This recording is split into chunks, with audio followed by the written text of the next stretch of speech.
Praise the lord. प्रभु यीशु मसीह नासरी के नाम में आप सभी को जय मसीह की। परमेश्वर के महान नाम को धन्यवाद हो। परमेश्वर ने फिर से एक बार एक नया दिन को आपके और मेरे जीवन में जोड़ा है ताकि हम परमेश्वर के नाम को ऊंचा करते रहे, उसकी आशीष और अनुग्रह को अपने जीवन में अनुभव करते रहे। आप सभी का रिवाइवल प्रेयर सेंटर चैनल में स्वागत है। डेली वर्ड आप तक पहुंचते रहेगी। परमेश्वर के वचन को आप सुनते रहे और आशीषित होते रहे। आइए हम आज के मरण के लिए परमेश्वर के वचन से देखेंगे लूका रचित सुसमाचार उसका 6 अध्याय उसके 47वां वचन से लेकर 49 वचन तक। इस जगह में हम देख सकते हैं दो प्रकार के मनुष्य के बारे में जो यीशु मसीह के पास आते हैं और वचन को सुनते हैं। एक प्रकार के लोग और दूसरे प्रकार के लोग वचन सुनते तो है पर उस वचन को मानते नहीं है। मानने वाले और सुनने वाले और सुनकर मानने वाले दोनों में अलग है। इस बात को यीशु मसीह उन दो मनुष्य के उदाहरण देते हैं जिन्होंने घर बनाते हैं। आइए हम देखें क्या लिखा हुआ है। जो कोई मेरे पास आता है और मेरी बातें सुनकर उन्हें मानता है, मैं तुम्हें बताता हूँ वो किस मनुष्य के समान है। वो किसके समान है?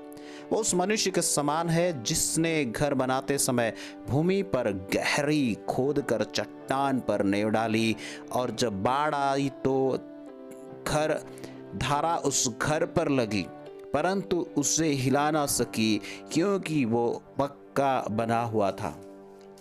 दूसरे घर, परंतु जो सुनकर नहीं मानता वो उस मनुष्य के समान है जिसने मिट्टी पर बिना नींव का घर बनाया। जब उस पर धारा लगी तो वो तुरंत गिर पड़ा और वो गिरकर सत्यानाश हो गया। सिर्फ गिरा नहीं, वो सत्यानाश हो गया। हम दोनों बातों को हम देखेंगे थोड़ा सा परमेश्वर के वचन से। ये जीवित परमेश्वर की कलाम है, उस सामर्थी परमेश्वर के वचन है जो आज सुन रहे हैं। ये हमें फिर से एक बार परमेश्वर के वचन को सुनकर मानने के लिए प्रेरित करने के लिए आज इस वचन को मैं आपके सामने रखा हूँ कि अगर आपका और मेरा जीवन का घर अगर मजबूत रहना है, आपका और मेरा विश्वास का घर मजबूत रहना है, आपका और मेरा विश्वास का नींव किस पर है वो निर्भर होता है। वो निर्भर होता है। आज मैं आपसे कहना चाहता हूँ, आज हर एक लोग परमेश्वर के वचन को सुनते हैं।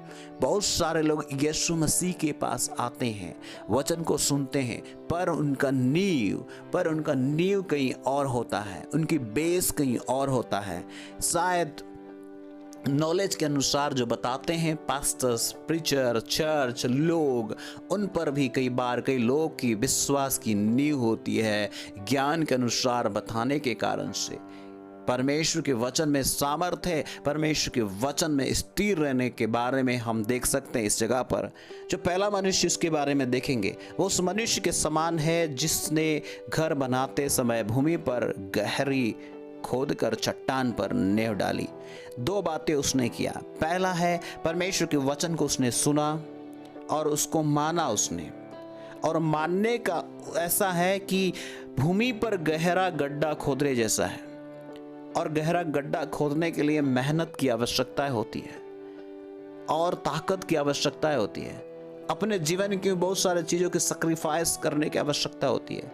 शायद वो नींद हो सकता है, शायद आपका वो समय हो सकता है, शायद कुछ ना कुछ और उसके लिए आपकी मेहनत हो सकता है जो आप उसमें खोदेंगे। भूमि पर गहरी गड्ढा खोदेंगे और आप चट्टान लेकर आएंगे और चट्टान उसमें डालेंगे, और उस चट्टान पर जब आप घर बनाएंगे, उस घर में बाढ़ आने से जो धाराएं लगेगी, घर पर तो जरूर लगेगी परंतु उसे हिला ना सकेगी। सत्यानाश होने की बात दूर है, गिरने की बात दूर है, परंतु वो उसे हिला ना सकेगी क्योंकि वो पक्का बना हुआ है। आज आपका और मेरा घर कैसा बना हुआ, इस बात को जांचने की आवश्यकता है, इस बात को देखने की आवश्यकता है। छोटी छोटी आंधियाँ, छोटी छोटी परेशानियाँ, छोटी छोटी बात आकर क्या आपको हिलाती है? क्या दूसरे की बात को, कोई भी बात को लेकर आप परेशान होते हैं? क्या आपको कोई भी व्यक्ति, किसी भी व्यक्ति आपको चोट पहुंचाता है तो आपको चोट लगती है? इस सारे बातों के कारण से अगर आपका घर हिल रहा है, आपका जीवन हिल रहा है, आपके विश्वास डगमगा रहा है, तो आज भी आपका घर मजबूत नहीं है। मैं आपको बताना चाहता हूँ परमेश्वर के वचन में वो सामर्थ्य है, वो शांति है, वो हियाव है कि अपने वेश, अपने जीवन, अपने विश्वास की वेश को जो नींव है आप परमेश्वर के वचन में आप लगाएं। और उसके लिए आपको अपने जीवन में जितने भी आप चाहते हैं कि आपके जीवन में आप लहरें आने के समय पे शांति से रहे, तूफान आने के समय पे आप शांति से रहे, तो आपके नींव यीशु मसीह में होने की आवश्यकता है। यीशु मसीह में होने की आवश्यकता है। अगर आपका नींव उस चट्टान रूपी यीशु मसीह जो चट्टान है उसमें है, तो आप फिसलेंगे नहीं, आप गिरेंगे नहीं। आपका घर, विश्वास रूपी घर, लहरें आएंगी, तूफानें आएंगी और वो डगमगाएगा नहीं, हिलेगा नहीं। सत्यानाश होने की बात दूर है, गिरने की बात दूर है, वो स्थिर रहेगा और स्थिर रहने के कारण से वहाँ पर परमेश्वर की महिमा होती रहेगी। Praise the Lord. मैं आज आपको बताना चाहता हूँ, आज वचन को हम सुनते हैं, पर सुनकर हम कितना उसका महत्व लेते हैं, कितना उसको हम लोग मानते हैं। प्रभु के लोगों, हमें मानने के लिए परमेश्वर के वचन कहता है। प्रभु यीशु मसीह के पास यदि आप आते हैं, आपके जीवन में शांति की जरूरत है, आपके जीवन में चंगाई की जरूरत है, आपके जीवन में परमेश्वर को उस प्यार की आवश्यकता है। इसके लिए आप परमेश्वर के पास में आने की आवश्यकता है। दूसरी बात है, आपको परमेश्वर के वचन को मानने की आवश्यकता है। जब आप मानते हैं तो आप उस मनुष्य के समान होंगे जो छोटी छोटी तकलीफें, छोटी छोटी बातें, छोटी छोटी मुसीबतें आकर आपको हिलाएगी नहीं। चाहे बड़ा तूफान भी आ जाए, बड़ा प्रॉब्लम भी आ जाए, बड़े दिक्कतें भी आ जाए, आपको हिलाएगा नहीं, बल्कि आप परमेश्वर के वचन में आपका नींव है, इसलिए आप स्थिर रहेंगे और आप परमेश्वर की महिमा को अपने जीवन में देखेंगे। जो मानता है उस व्यक्ति के समान है। इस व्यक्ति ने मेहनत किया, उस व्यक्ति ने गड्ढा खोदा, गड्ढा खोदने के लिए मेहनत की आवश्यकता होती है। शायद आपकी आराम, आपकी मेहनत, आपकी जो भी चीज़ उसमें देने की आवश्यकता है, सैक्रिफाइस की आवश्यकता होती है। दूसरी बात, चट्टान कोई आसान चीज़ नहीं है, चट्टान को काटना या उस चट्टान को लाना और उसमें डालना। कहने का मतलब यह है, प्रभु के लोगों, कई बार हमारे जीवन में ऐसी बातें हैं जो इस मेहनत से, उस बातों को हमें छोड़ने की आवश्यकता है। शायद वो आलस्यपन हो सकता है, शायद जो परमेश्वर को आलस्य, जो बातें नहीं भाती है। हमने देखा कि मिट्टी पर बिना खोदे, बिना नींव की परमेश्वर को इच्छा नहीं है। इसलिए इस जगह पे हम कहता है कि आपका नींव अगर परमेश्वर के वचन में नहीं है, आपका नींव अगर और किसी बात में है, किसी चीज़ों में है, तो आज भी आप परमेश्वर को आप प्रसन्न नहीं कर रहे हैं, परमेश्वर को नहीं भा रहा है। परमेश्वर को क्या भाता है? परमेश्वर को आप वचन पे स्थिर रहे। जो भी आपको निकालना है वचन के खिलाफ में है, उन बातों को निकाल कर वचन जो सपोर्ट करता है उसको करने की आवश्यकता है।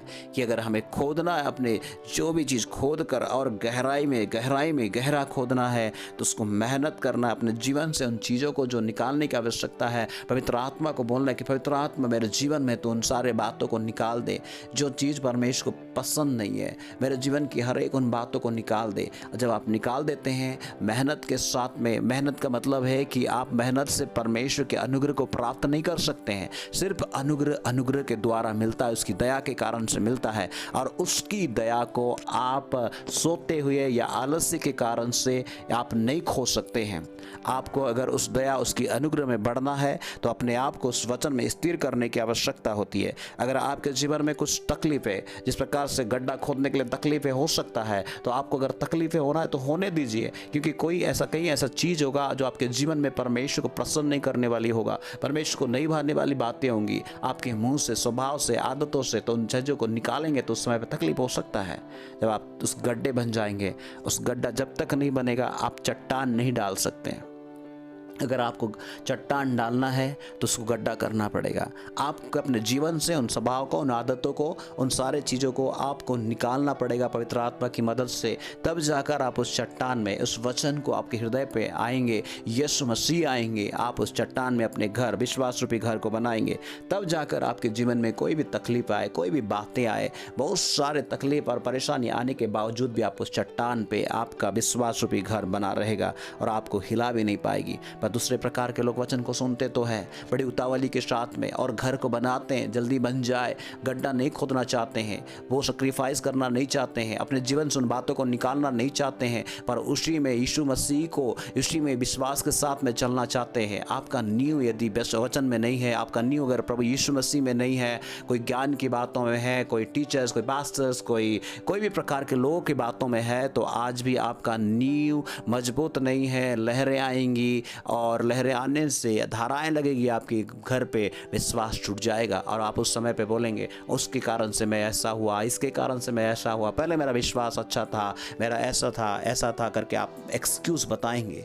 अगर आपका विश्वास को बचाने के लिए, आपके विश्वास को मजबूत बनाने के लिए आप ही रिस्पॉन्सिबिलिटी है, आपका ही जवाबदारी है कि आप परमेश्वर में बने रहे। कोई पास्टर, कोई विश्वासी, कोई लोगों का नहीं है, आपका जवाबदारी आप परमेश्वर में बने रहे, उसके वचन में बने रहे, उसके साथ जुड़े रहे, पवित्र आत्मा के द्वारा अपने जीवन को, जो भी जितना भी आप गड्ढा खोदना चाहते हैं, उन बातों को निकालें जो आज भर के रखा हुआ है, जो स्वभाव, जो आदतें, जो परमेश्वर को नहीं भाता, जो भर के रखा हुआ, जब उसको निकालेंगे उस जगह पे गड्ढा बनेगा और गड्ढा की जगह पे आप परमेश्वर के वचन को, चट्टान को डालेंगे और आपके घर वहाँ पर विश्वास रूपी घर को मजबूत होगा और छोटी मोटी जितने भी लहरें आए, जितने भी धाराएं आए, बड़ी प्रॉब्लम आए, तभी भी स्थिर रहेगा और आप हिलेंगे नहीं। और इस जगह पर हम देखते हैं वचन को नहीं सुनने के कारण से सत्यानाश हो गया, गिर पड़ा।